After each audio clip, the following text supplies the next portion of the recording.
Dumating si Jesus sa Jericho kasama ang kanyang mga alagad at marami pang iba. Nang umaalis na sila roon, may naraanan silang isang bulag na nakaupo sa tabi ng daan at namamalimos. Siya ay si Bartimeo, anak ni Timeo.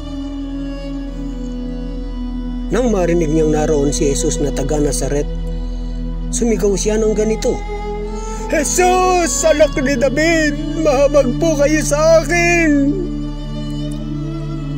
Pinagsabihan siya ng mga tao at pinatatahimik, ngunit lalo pa siyang nagsisigaw, "Anak ni David, mahabag po kayo sa akin!" Tumigil si Jesus at kanyang sinabi, "Tawagin ninyo siya." At tinawag nga nila ang bulag. "Lakasan mo ang iyong loob, tumindig ka, ipinatatawag ka niya." Iniwaksin niya ang kanyang balabal, paluksong tumayo at lumapit kay Jesus. "Ano ang ibig mong gawin ko sa iyo?" "Guro, ibig ko po sanang makakita." Sinabi ni Jesus, "Humayo ka. Magaling ka na dahil sa iyong pananalig." Noon di nakakita siya at sumunod kay Jesus.